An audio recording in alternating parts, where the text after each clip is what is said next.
We ask a lot of questions about our diet. What's the right way to treat a chronic illness, fight off a virus, lose weight? The problem is we get a lot of different answers. Well, I'm here to help.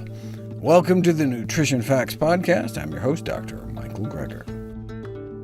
A century ago, the age of first menstruation averaged as late as nearly 17. So why is sexual maturity coming so much earlier now? Here's our first story. Healthy Seventh-day Adventist vegetarians may be longest living, but might that come at a cost? A semen analysis at a fertility clinic in Loma Linda, California, home to a large population of Adventists, raised questions about their sperm quality. Though still within the normal range, vegetarians had about a 25% lower sperm count.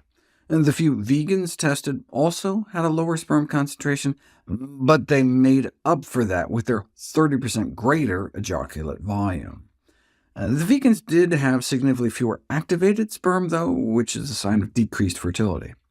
The researchers suggested soy consumption as a possible mechanism, as Adventist vegetarians in California average about a half serving a day of plant-based meats, many of which contain soy. Soy phytoestrogens have been put to the test, though, and months of consuming up to the equivalent of nearly 20 servings of soy a day did not result in any adverse effects on sperm parameters. There were only 5 vegans in the study, so the sperm quality findings could just be a fluke, but if verified, this could reflect an evolutionary trade-off between fertility and lifespan, first proposed nearly a century ago. Using a finely tuned laser, it's possible to selectively destroy individual cells as the tiny roundworm C. elegans develops, and terminating the cells that give rise to sperm and eggs significantly extends lifespan. The same phenomena can be demonstrated in fruit flies, potentially shifting the body's priorities from reproduction to survival.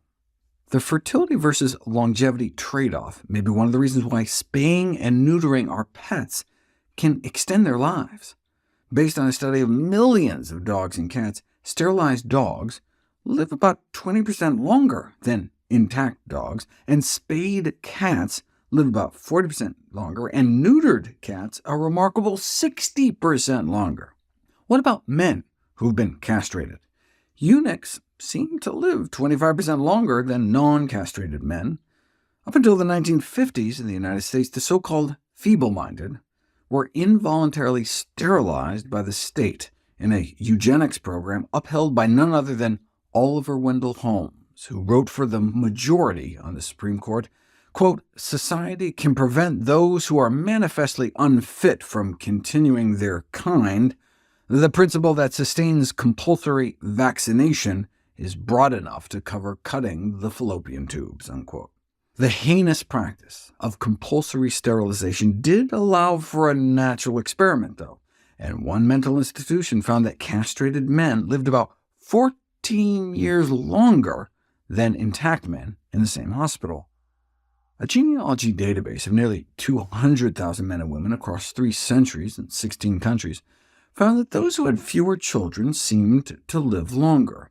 Centenarians, for example, were found to have fewer children at later ages.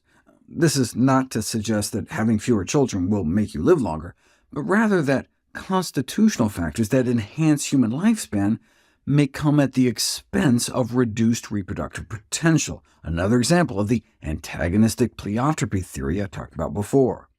For example, selection for lifespan extension in model organisms can lead to longer-lived animals, but with reduced reproductive capacity.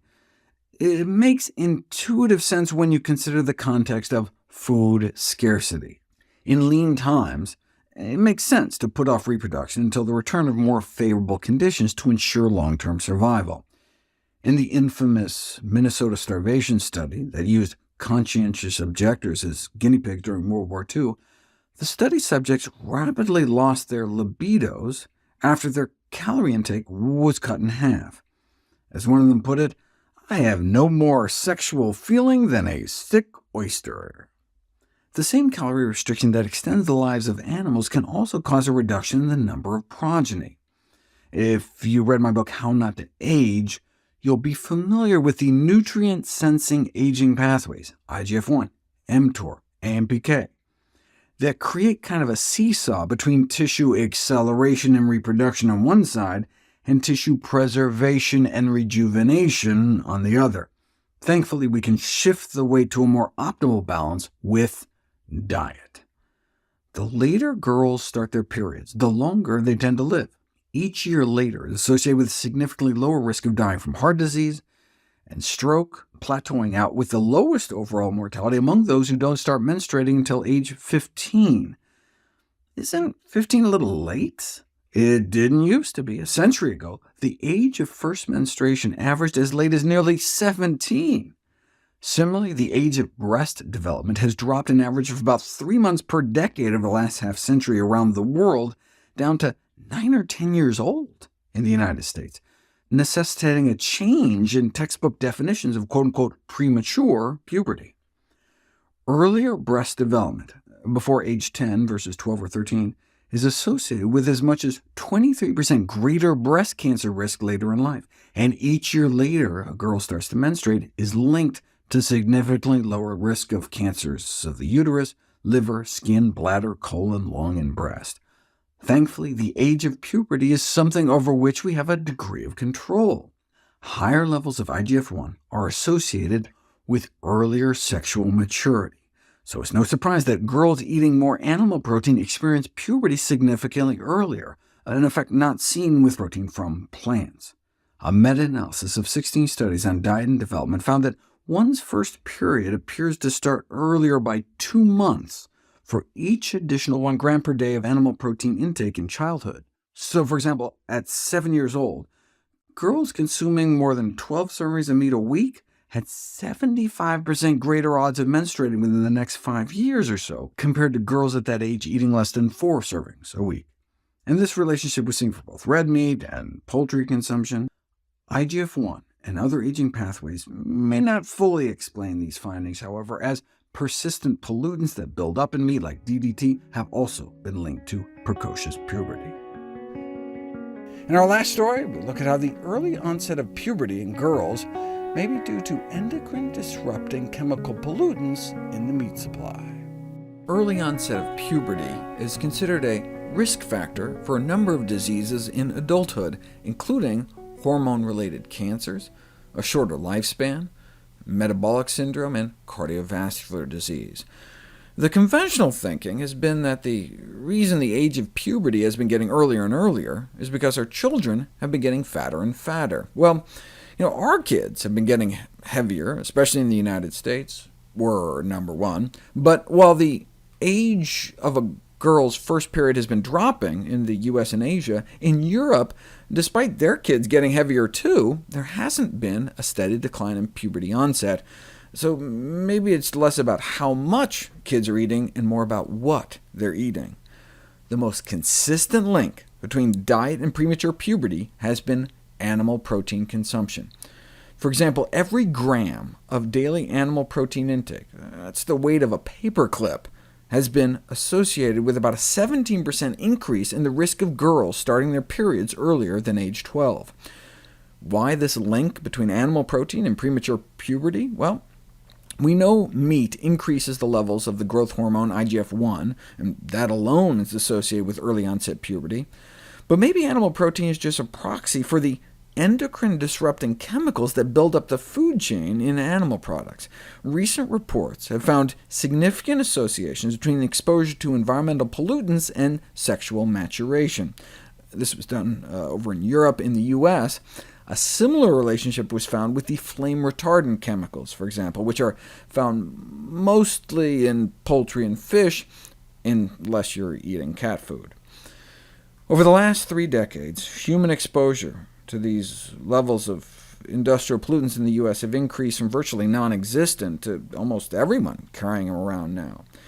They appear to have multiple adverse effects, but of all the potential toxicities, endocrine disruption, meaning hormonal disruption, may be the main concern in children. Girls with the most circulating in their bloodstream appeared up to 10 times more likely to start their periods early. But since these chemicals are found mostly in fish and poultry, maybe the levels of these chemicals in their bloodstream is just kind of a proxy for their meat consumption. Whatever the reason, animal protein intake is associated with early-onset puberty, whereas plant protein has the opposite effect. Children with higher levels of vegetable protein starting puberty 7 months later than average, and children eating more animal protein may start puberty 7 months earlier than average. Soy seems most protective. Girls with the highest levels of dietary isoflavone intake, the phytonutrients in soy foods, may experience their onset of breast development approximately 7 or 8 months later than girls with the lowest levels of intake. What effect might these shifts have on disease rates? Well, delays in the onset of in the timing of puberty in response to beneficial dietary habits, higher intakes of vegetable protein and soy, and lower intakes of animal protein, may be of substantial public health relevance. A later age of starting one's period is related to a reduced risk of breast cancer, and a later first period is associated with lower total mortality, meaning a longer lifespan. Hence, a delay in the timing of puberty by approximately 7 or 8 months, which is achievable with dietary modifications, either more plants or fewer animals, may translate into about a 6% reduction in breast cancer risk, and up to a 3% decrease in total mortality. And it's not just a problem in girls. Boys eating more meat in childhood appear to be more likely to grow up with the kind of abdominal fat deposits that increase risk for heart disease. We would love it if you could share with us your stories about reinventing your health through evidence-based nutrition. Go to nutritionfacts.org/testimonials. We may be able to share it on social media to help inspire others. If you hear about any graphs, charts, graphics, images, or studies mentioned here, please go to the Nutrition Facts podcast landing page. There you'll find all the detailed information you need, plus links to all the sources we cite for each of these topics. My latest major book, How Not to Age, is out. Check it out from your local public library. Also wrote a mini book on Ozempic, available in softcover ebook and audio versions. Check it out on nutritionfacts.org. And of course, all the proceeds I receive from the sales of all my books goes directly to charity. Nutritionfacts.org is a non-profit, science-based public service where you can sign up for free daily updates on the latest nutrition research with bite-sized videos and articles. Everything on the website is free. There are no ads, no corporate sponsorships, no kickbacks, strictly non-commercial. I'm not selling anything.